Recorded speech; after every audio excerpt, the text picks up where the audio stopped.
이번 시간 또 시작해 보겠습니다. 지난 시간에 이 불교 정신치료의 원리 두 번째 세상을 움직이는 원리 했습니다.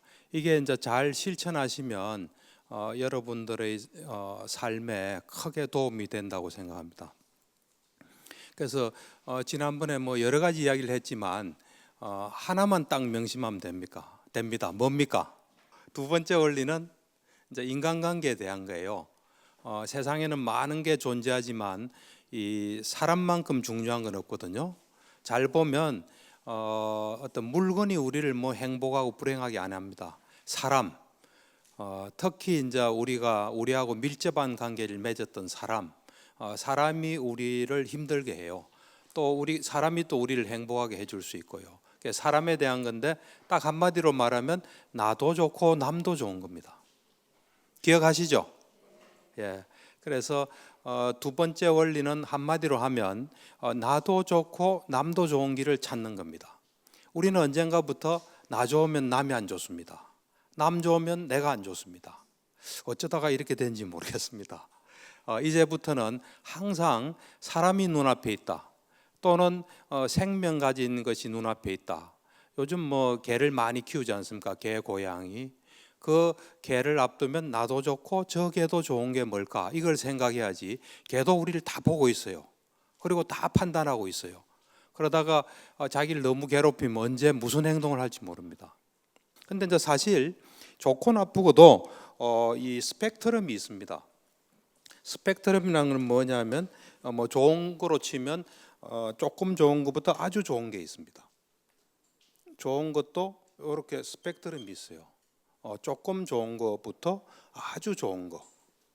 또 나쁜 것도 보면 조금 나쁜 것부터 아주 나쁜 게 있습니다. 뭐 저번에도 했듯이 가장 나쁜 거는 이 생명체는 죽기를 바라지 않기 때문에 죽이는 걸 제일 싫어합니다. 그래서 자기를 죽이려 했던 사람은 절대로 잊질 않아요. 마찬가지로 생명을 살려주면 끝까지 잊지 않고 다음 뭐 자기 자식한테든 다 이야기할 거예요. 해서 저 사람의 은혜는 절대로 잊지 마라. 그래서 우리가 사실은 만약에 이게 이제 좋은 거로 치면 나도 좋고 남도 좋을 때 이쪽에 있는 걸 하게 되면 이 결과가 굉장히 좋은 결과가 와요. 근데 마찬가지로 나쁜 거로 치면 이쪽에 있는 걸 하면 나한테 아주 안 좋은 게 옵니다. 그래서 우리가 이 생활에서 간단하게 좀 실천할 수 있는 게 보면은 우리가 장례식이라든지 또는 결혼식, 우리나라 사람은 뭐 지금까지는 장례식, 결혼식을 되게 소중히 여기지 않습니까? 그래서 관계가 좀 안 좋아도 어느 집에 결혼식이 있다. 그러면 이래 가주면 거기서 이 결혼식 장례식은 뭐 이쪽에 보통 위치해 있거든요. 그래서 좀 안 좋았던 것도 이래 탁 좋아질 수 있는. 그래서 우리가 이미 남의 속에 들어간 거는 어떻게 할 수가 없습니다. 할 수 없지만은 기회를 가지고 나도 좋고 남도 좋은, 그리고 내가 다른 사람 속에 좀 좋게 들어가려면 잘 보면 살다 보면 기회가 와요. 근데 우리는 보통은 좀 나쁘면은 막 그냥 그걸 자꾸 악화시키는 경향이 있어요. 보복하는 거죠. 보복도 하고 뭐 여러 가지 하는데 그걸 좀 멈추는 게 굉장히 중요합니다. 그래서 이런 어떤 그 스펙트럼이 있다는 걸 잘 아시고 거기에 맞게 좀 하시면은, 우리가 이래 보면 나를 저 사람이 절실히 원하지도 않은데 그 사람 앞에 가서 나 도와줄게 뭐 이런 얼쩡얼쩡한 별 좋은 걸 못 받아요. 근데 정말 그 사람이 뭔가 필요로 할 때 나타나서 도와주면 좋은 효과를 얻어요. 그래서 이제 우리가 이래 살다 보면 누구든지 다른 사람이 나에게 이렇게 해주기를 바랄 수 있습니다. 뭐 저 같은 경우는 간호사가 뭐 저를 어떻게 해줬으면 좋겠다, 뭐 존경해줬으면 좋겠다. 그래서 제가 간호사 보고 당신 나 존경해 이러면 존경하겠습니까? 더 안 하죠. 이제 우리는 상대방한테 뭔가 원하는 게 있어요. 그럴 때 여러분들은 그 원하는 걸 얻기 위해서 요술을 좀 부려야 됩니다. 요술. 어떤 요술을 부르느냐? 그 사람 마음속에 뭔가를 해야 돼요. 그래서 고개 탁 놓게끔 그런 걸 해야지. 줘 이러면 안 줍니다. 절대로. 줘 이러면 더 안 줘요. 피곤하게 생각하고. 그러니까 여러분들이 뭔가를 원한다. 그러면 그 원하는 사람 속에서 그런 마음이 일어나게끔 뭔가를 하셔야 돼요. 그거 없이 뭔가를 이래 바라는 거는 맞지 않아요. 제가 저 경험상 이래 보면 내가 저 사람이 나한테 이렇게 해주길 바랄 때는 뭔가를 해야 돼요. 내가 원하는 게 나올 수 있는 뭔가를 해야 돼요. 그걸 여러분들이 잘 이래 기억하셔야 될 겁니다. 요술을 좀 부려야 됩니다. 싹싹 이래가지고 싹 놓도록. 그래서 제가 볼 때는 모든 인간관계는 제가 볼 때는 give and take예요. 여기 뭐 이 젊은 분은 별로 없는 것 같아요. 아가씨가 혹시 있는지 모르겠습니다. 이 give and take예요. 모든 건 give and take예요. 근데 이 give and take를 잘 보시면 뭐 영어로 give and take예요. 우리말로 하면 주고받는 거예요. 영어로 하면 give and take예요. 그러니까 거기도 give and take 그래요. 우리도 주고받는다 그래요. 주고받는다 그래요. 이 말이 순서가 안 바뀝니다. 절대로. give and take, 주고받는다지 받고 준다 이런 말은 안 합니다. 주고받는 거예요. 그래서 뭔가를 줘야 뭔가가 오는 겁니다. 요것에 좀 어긋나는 뭐 예약금이나 이런 건 좀 저항이 좀 있어요. 먼저 내라 하면요, 안 주고 왜 내라 하냐 이래 돼요. 그렇기 때문에 먼저 내라 할 때는 충분한 설명을 해줘야 돼요. 이래서 내야 되고, 또 만약에 요렇지 않을 때는 우리가 돌려준다 하는 게 있어야지 요 원칙에 어긋나는 뭐는 사람에게 저항감을 줍니다.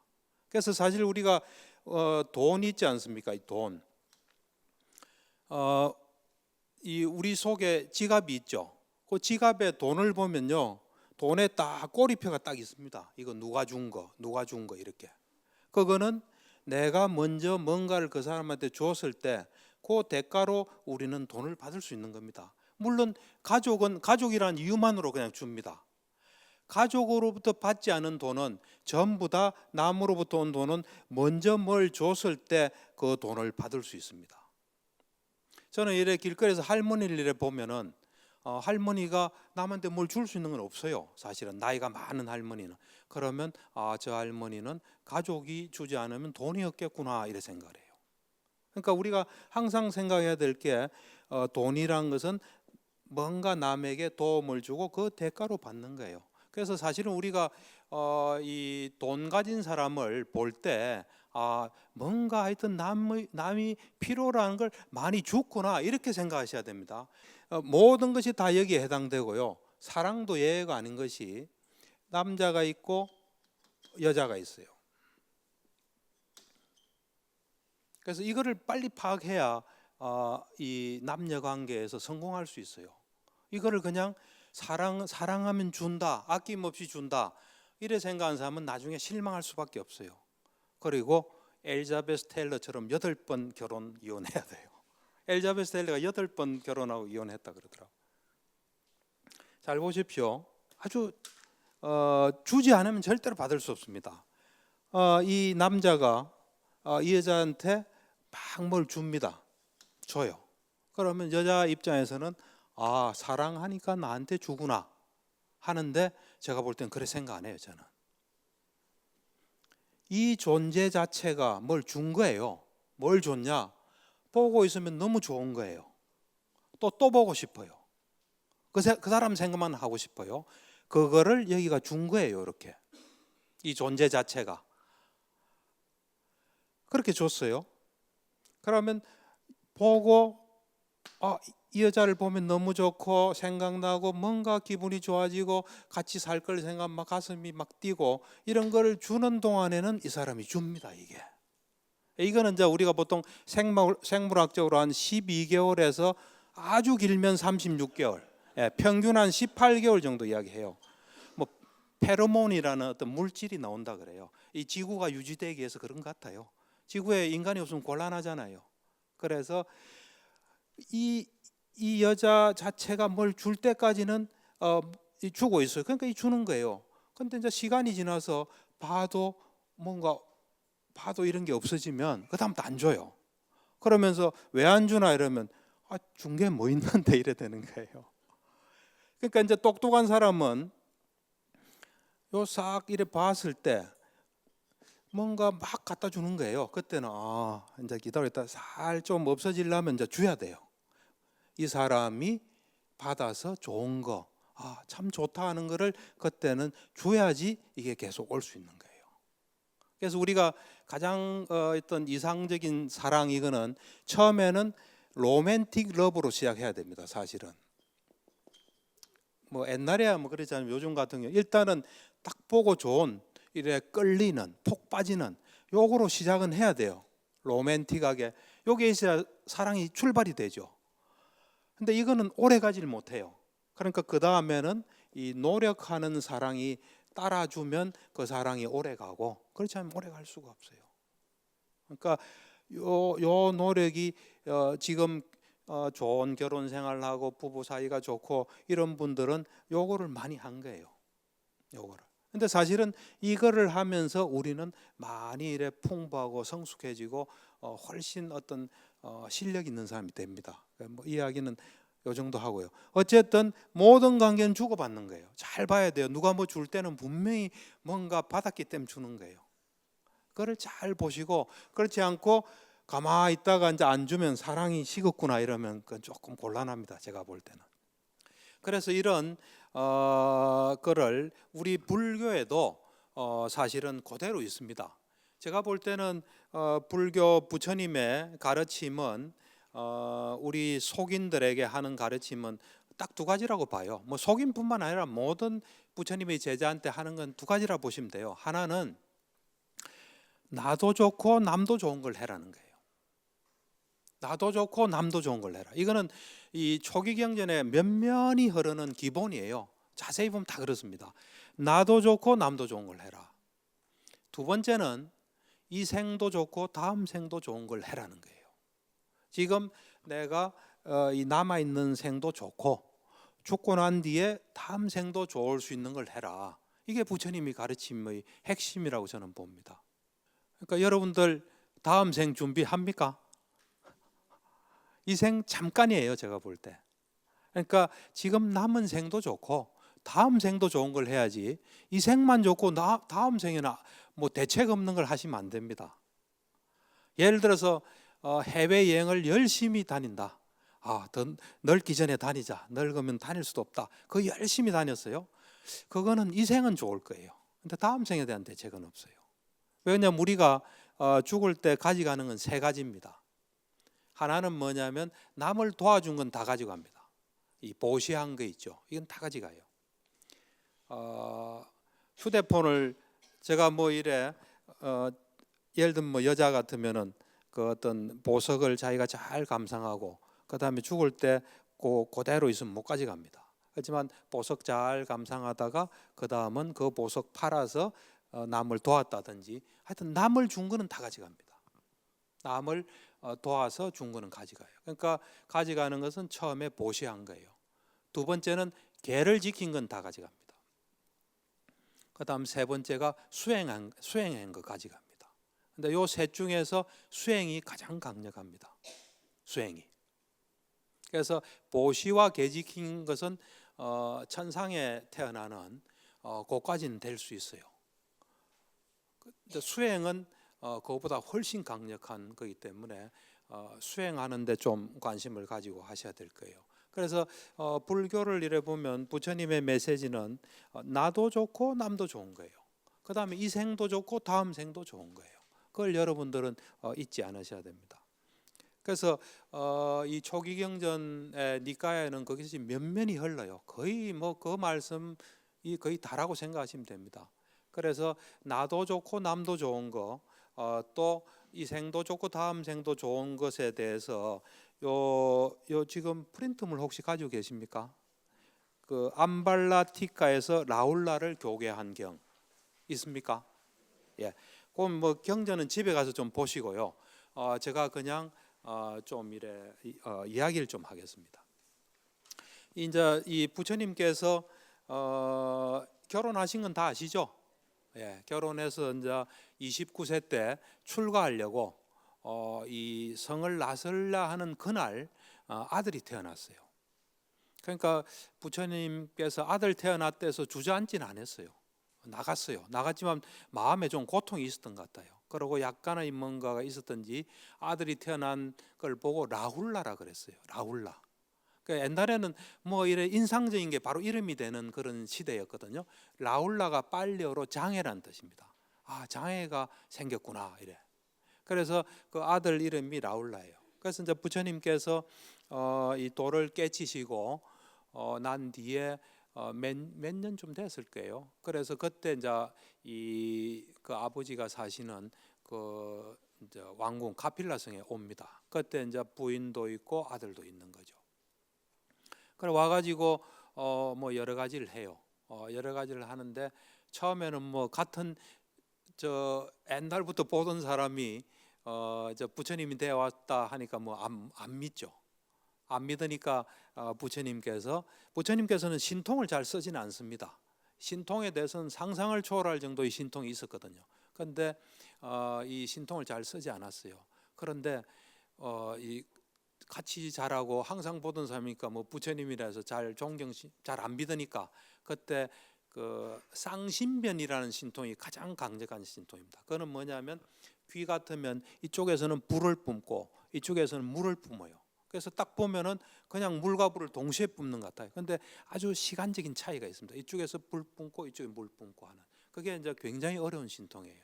그거는 보통 사람들이 하기 어려운 신통인데 그 신통을 보이세요. 그래서 참 부처님이 되어서 오셨구나 하는, 그러니까 어떤 특별한 목적을 위해서 그런 이제 신통을 쓰셨죠. 그래서 그런 쌍신변 쓴 신통은 몇 번 없습니다. 어쨌든 이제 그렇게 고향을 방문해서 이렇게 이제 여러 가지 뭐 이런 설법도 하고 이러다가 이제 이제 떠날 날이 가까이 됐는데 그때 이 부처님의 부인이죠. 전 부인이죠. 출가 이전의 부인. 그 부인이 이 라울라에게 아버지한테 가서 유산을 받아오라 그랬어요. 그러니까 아이는 뭐 어린아이니까 뭐 또 뭐로 가서 아버지 유산 주세요 유산 주세요니까 부처님은 대답 안 하고 쭉 가니까 애가 쫄쫄 따라온 거예요. 따라와서 결국은 출가를 하게 됩니다. 그때 이제 사리불을 서성으로 삼고 사리불에게 얘를 좀 출가시켜라 해서 사리불이 서성이 되는 거죠. 그래서 출가를 했는데 이제 뭐 아주 열심히 노력했던 것 같아요. 근데 한 가지 좀 아주 안 좋은 버릇이 있었던 것 같아요. 거짓말을 하는 버릇이 있었던 것 같아요. 그래서 이제 부처님께서 이 라울라한테는 몇 번에 걸쳐서 라울라를 제도한 경이 몇 개 있어요. 있는데 이제 이게 이 지금 소개하는 거는 7살 때 거짓말하는 버릇을 고치는 경이에요. 18살 때 아라한으로 만드는 그런 또 법문하세요.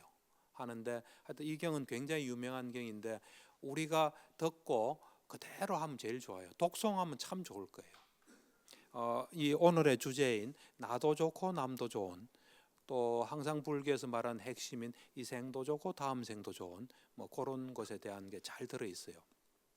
그래서 이제 이 경을 보면 부처님께서 하루는 이 라울라 숙소를 찾아갑니다.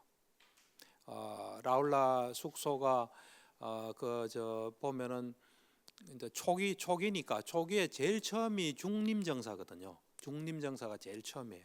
그다음 나중에 후반기 25년은 기원정사에서 계셨는데 저도 그 인도 여행 가서 중림정사는 그렇게 좋은 것 같지가 않더라고요. 근데 기원정사를 가 보니까 아주 느낌이 좋아요. 아주 넓고. 어쨌든 이 지금 라울라가 그 중림정사 근처에 있었던 것 같아요. 그래서 이제 부처님께서 이제 라울라 버릇을 고치려 이 거짓말하는 버릇이 있었던 것 같아요. 다른 건 뭐 훌륭했던 것 같아요.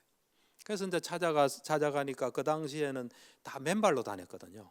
그러니까 이 이제 거처에 오게 되면 발을 씻어야 됩니다. 그래서 부처님 이제 라울라가 이 발 씻을 물을 이래 준비를 한 거죠. 물 준비해서 이제 드리니까 부처님께서 발을 씻으시고 이제 물이 이래 있을 거 아닙니까 이게 그릇에. 그러니까 부처님 처음에는 물을 많이 부어요. 이렇게 많이 붓고 딱 물이 많이 안 남았을 거 아닙니까? 자 라울라야 물이 얼마 남지 않은 거 보이냐 하니까 보입니다 그래요. 그러니까 부처님께서 뭐라 하시냐면 고의로 거짓말하고 부끄럽게 생각하지 않은 이 출가 사문의 삶은 이렇게 조금밖에 결실이 없다 그래요. 그러니까 그 고의로 거짓말하면서 부끄러운 줄 모르고 살면 그렇게 출가 생활을 해봤자 남는 게 없다는 거예요. 놀랬겠죠. 라울라가 어떻게 알았지 내 거짓말하는 거를, 그러면서 이제 놀랬겠죠. 그 다음은 이제 그 물을 조금 또 많이 부어요. 거의 다 부어요. 다 붓고 난 뒤에 또 말해요. 라울라야, 이제 물이 거의 없지? 그러니까 없습니다. 그러니까 고의로 거짓말을 하면서 부끄러움을 모르는 출가 사문의 삶은 이처럼 거의 없다 아무것도. 그러니까 라울라가 가만히 듣고 있는 거죠. 그 다음엔 이 그릇을 탁 엎어요. 이렇게 탁 엎어요. 엎으면서 라울라야, 그릇이 엎인 걸 보니 하니까 예 보입니다. 고의로 거짓말하면서 부끄러움을 모르는 출가 사문의 삶은 이처럼 엎어진다 그랬어요. 그러고 난 뒤에 그 엎은 그릇을 다시 딱 펴니까, 다시 놓으니까 물이 하나도 없겠죠. 아까 엎으면서 그나마 조금 뭐 붙은 것도 다 떨어졌을 거 아닙니까? 그래가 딱 하면서 자, 이제 이 그릇에 물이 하나도 없는 거 보이냐? 이거 보입니다. 고의로 거짓말을 하면서 부끄러움을 모르는 출가 사문의 삶은 이처럼 아무것도 없다 그래요. 그러면서 부처님께서 코끼리 비유를 해요. 그러니까 그게 참 묘하신 것 같아요. 부처님께서 코끼리를 비유든다는 건 옛날 코끼리는 왕이에요. 왕이거나 인간에서 최고를 코끼리라고 했거든요. 너는 코끼리 새끼다 이런 뜻 같아요. 코끼리를 비유하면서 자, 코끼리가 있다. 코끼리는 옛날에 왕을 태우거나 왕을 모시고 전쟁하는 데 주로 썼어요. 그러니까 엄청난 거예요. 보통 사람은 가까이 보지도 못하는 거 아주 귀한 거예요. 왕의 코끼리가 있다. 그 왕의 코끼리가 왕을 태우고 전쟁에 나갔다. 그래서 근데 그 코끼리가 앞발도 쓰고 뒷발도 쓰고 꼬리도 쓰고 머리도 쓰는데 코는 보호한다.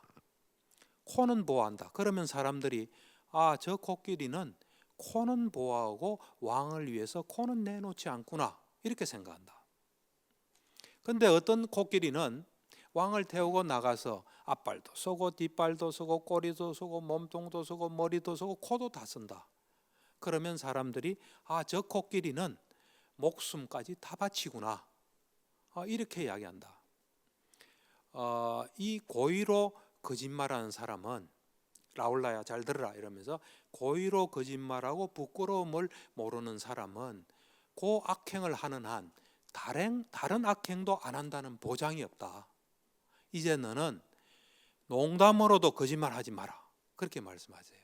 그러고 난 뒤에 이 거울을 이래 보면 거울이 옆에 있었던지 하여튼 거울을 이래 보면서 이 거울은 무슨 용도니 하니까 비추어 보는 용도입니다 하니까 부처님께서 이제부터 너는 이 어떤 행동을 하거나 말을 하거나 어떤 생각, 그러니까 이제 이 몸의 행위라 그래요. 몸을 가지고 행위하는 거 있죠. 우리말로 하면 그냥 행동할 때 몸의 행위를 할 때나 몸의 행위를 할 때나 마음의 행위라 그러거든요.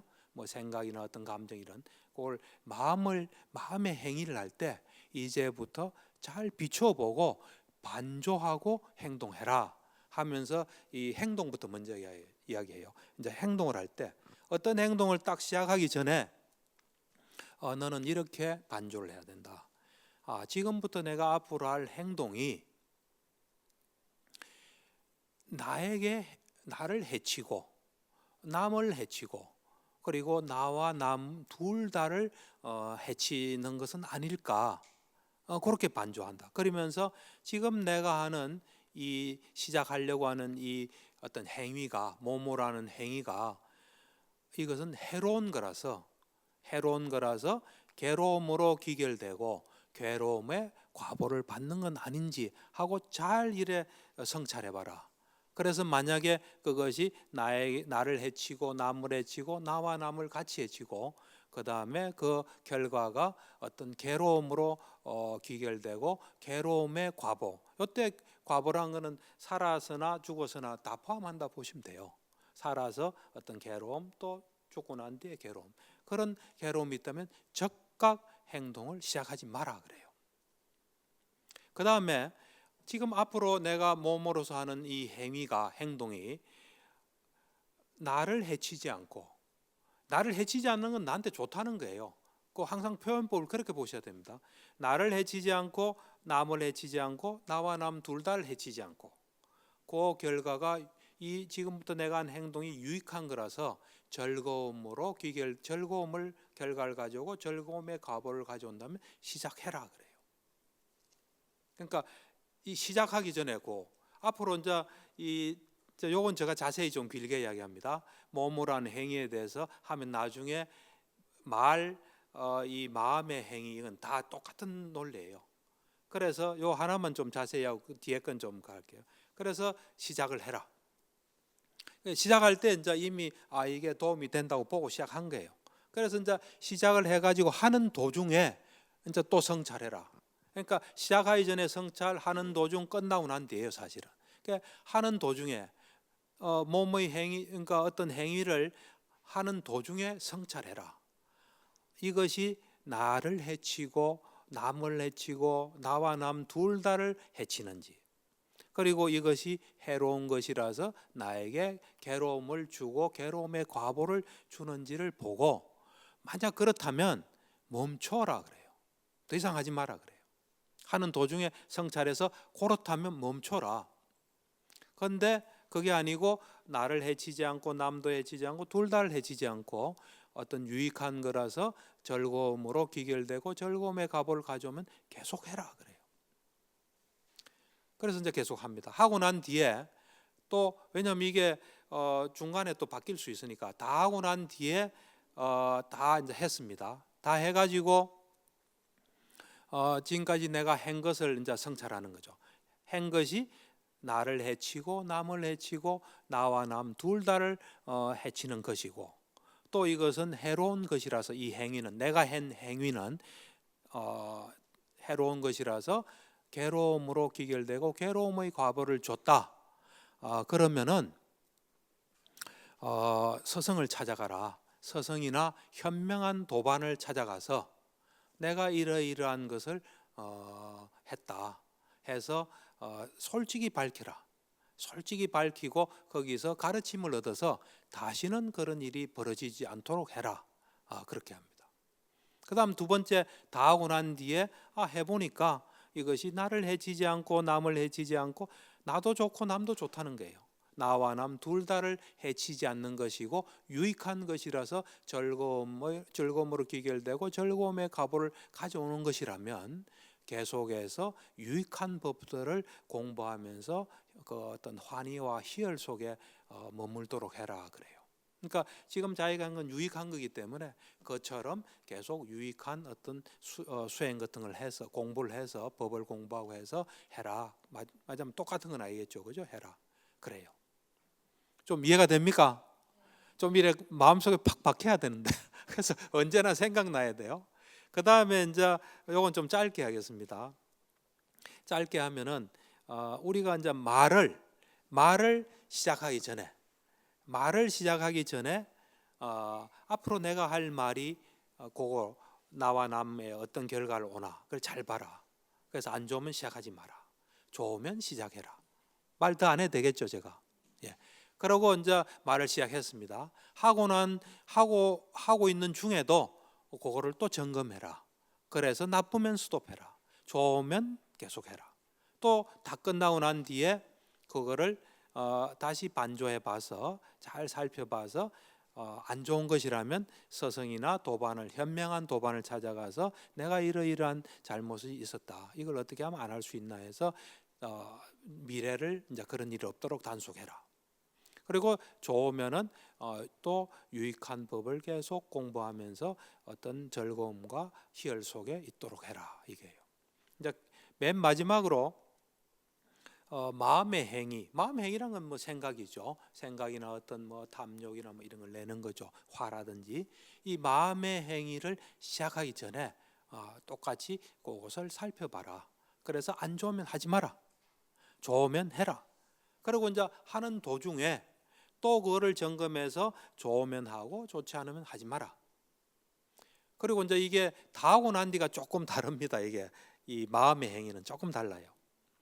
다 하고 난 뒤에 이제 마음의 행위인 경우에는 다 하고 난 뒤에 이것이 나를 해치고 남을 해치고 둘 다를 해치고 해로운 것이라서 괴로움과 어떤 괴로움의 과보를 가져오는 것이라면 여기서는 찾아가란 말은 안 해요. 왜냐하면 이 말이나 행동은 어떤 계율의 대상도 되고 명백히 드러난 거기 때문에 남을 찾아가서 할 수 있어요. 그거는 이 남방에 가보면 아침에 가면 막 좀 와서 도와달라 해서 두세 명이서 막 계속 해요. 뭐를 그 다 이런 거 이제 이 자기 그 하는 게 나 이런 거 나쁜 게 있습니다. 안 하겠습니다. 막 하는 그 이제 자기 참여를 하거든요. 그런 식으로. 그래서 이 나쁜 것을 한 경우에는 마음의 행위예요. 이때는 그것을 내한테서 몰아내도록 하고 그것에 대해서 아주 진절머리를 치고 이거 내가 다시 안 해야지 부끄러움을 느끼고 진절머리를 쳐서 다음에는 절대로 그런 일이 없도록 해라. 그런 이야기를 해요. 그리고 이 마음의 행위 뭐 주로 생각했죠. 어떤 마음 낸 거 요거에 대해서 잘했으면 아까와 마찬가지로 유익한 법을 공부하면서 어떤 즐거움과 희열 속에 머물도록 해라 하시면서 이제 맨 마지막 마무리를 하세요.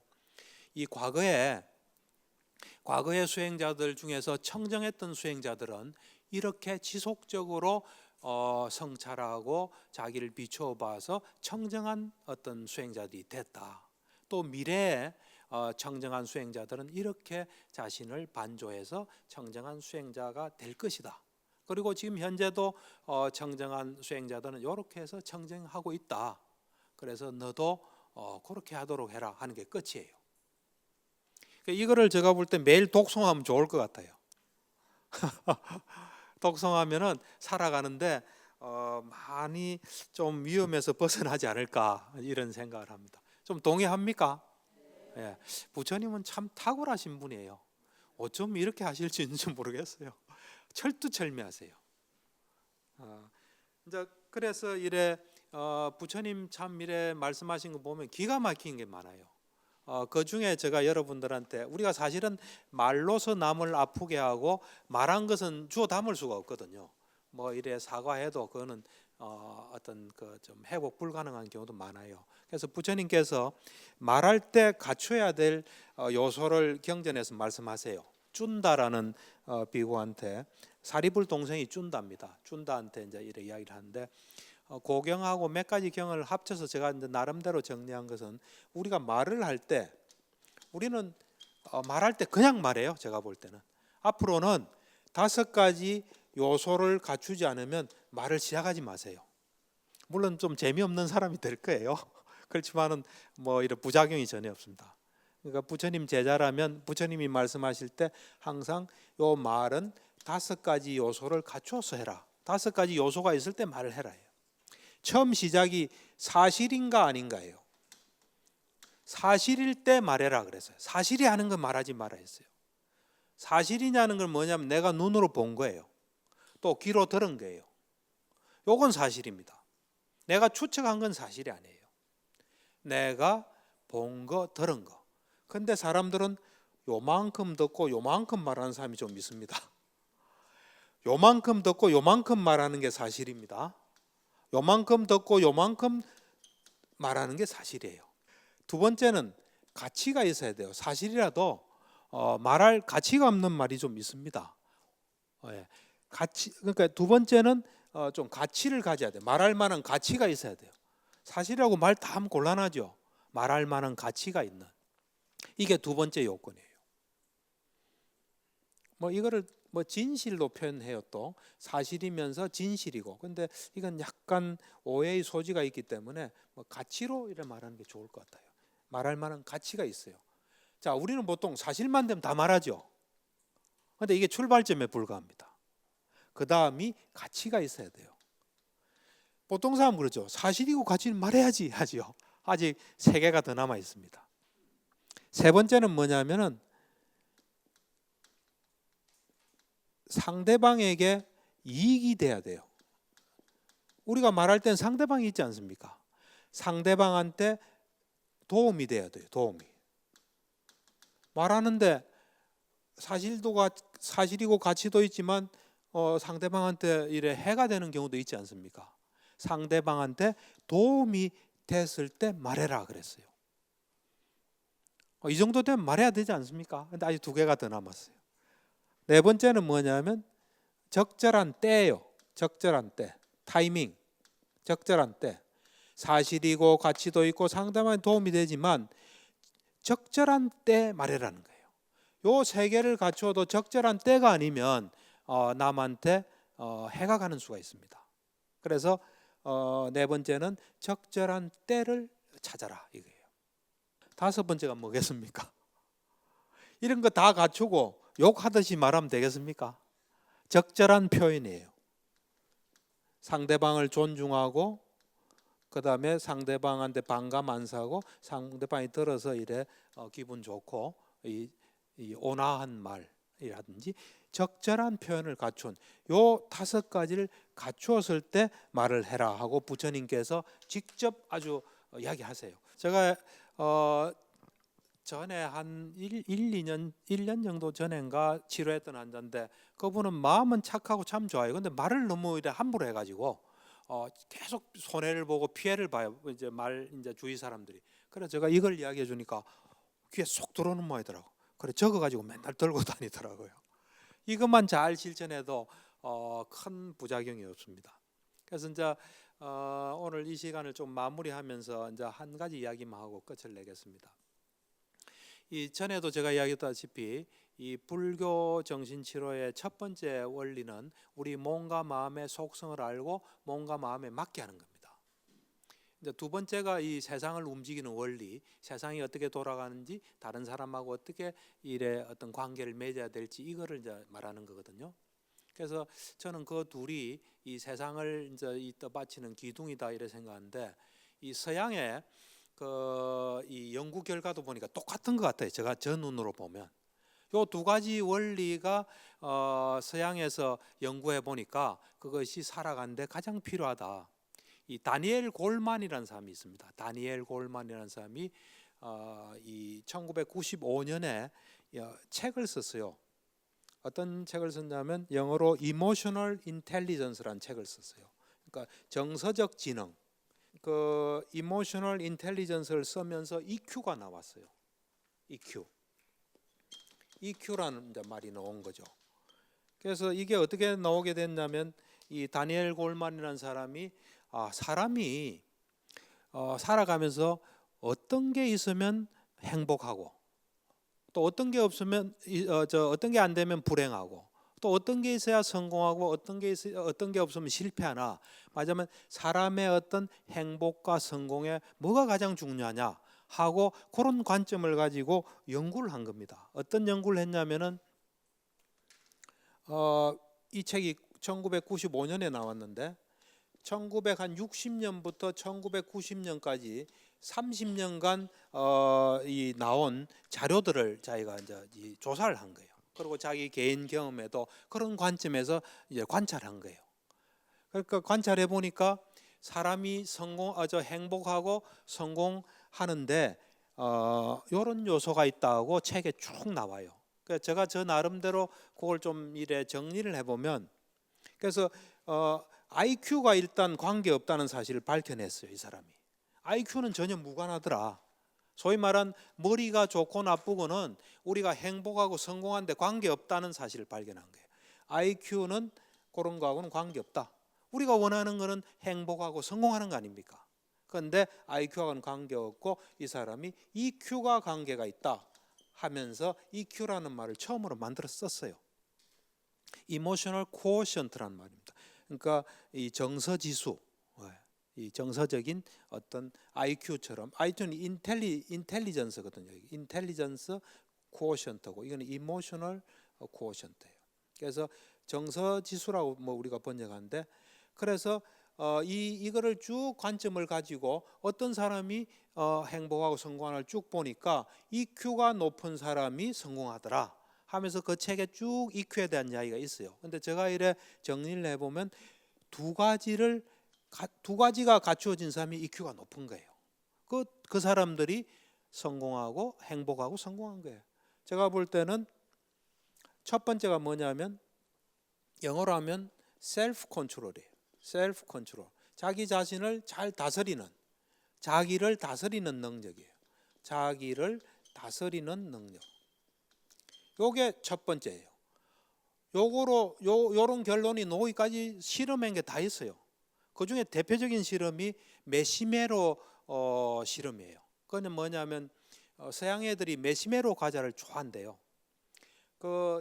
어떤 대학의 교직원 자녀들을 가지고 대상으로 연구했어요. 왜냐하면 교직원 자녀가 돼야 앞으로 몇십 년 후에 추적이 가능하거든요. 교직원 자녀를 어떤 방에 들어오라 해서 들어오면은 이 실험자가 있어요. 그 책상이 하나 있어요. 거기에 서양 아이들이 좋아하는 메시메로 과자가 하나가 딱 있어요. 그러면 이제 실험자가 이야기해요. 자, 내가 좀 나갔다 올 텐데 나갔다 오는 동안에 이거 먹으면 그로 끝이고 내 돌아올 때까지 안 먹으면 한 개 더 준다 하고 나가는 거예요. 그러면 어떤 애들은 아이고 뭐 뒤 볼 거 없다고 먹는 애가 있고 막 어떻게든 참고 하나 더 가져가야지 참는 애가 있어요. 그 애들을 14년 후에 추적해 본 거예요. 추적해 보니까 교직원 자니까 추적이 가능하잖아요. 해보니까 IQ나 뭐 여러 가지 변수를 다 빼고 너무나 큰 차이가 있는 거예요. 먹고 싶은 거 참는 이 능력 하나가 엄청난 걸 가지고 온 거예요. 그런 자료들을 다 해서 요 결론을 낸 거예요. 자기의 욕망이나 뭐 화나 감정을 잘 다스리는, 자기를 다스리는 능력이 EQ의 한 축이에요. 이게 제가 몸과 마음에 속성할 때 마음 다스리는 거로 요거로 볼 수 있어요. 두 번째는 공감이에요. 공감. 엠퍼시라 해서 이 두 번째는 공감 능력이에요. 공감은 남의 마음을 잘 아는 거예요. 성공하고 행복한 사람들이 보니까 다 남의 마음을 잘 읽는 거예요. 세일즈맨들 이 성과가 좋은 세일즈맨들 보니까 다 이거예요. 공감 능력이 좋은 거예요. 결혼해서 잘 사는 사람들 보니까 다 이거예요. 그래서 결론 내기를 자기를 잘 다스릴 수 있는 사람, 그리고 남의 마음을 잘 읽을 수 있는 사람, 이 사람들이 EQ가 높고 행복하고 성공한다. 그러니까 제가 볼 때는 옳은 것은 다 똑같습니다. 다 통합니다. 이상한 소리 하는 것은 맞지 않아요. 맞는 건 다 비슷합니다. 그러니까 지난 시간에 했던 지지난 시간에 했죠. 우리 몸과 마음의 속성을 잘 알아서 마음을 잘 다스리시고 이제 또 세상이 어떻게 돌아가는지 그거를 잘 알고 남의 마음을 잘 읽어서 나도 좋고 남도 좋은 그런 삶을 살아가는 게 좋을 것 같아요. 이번 시간 여기까지입니다. 감사합니다.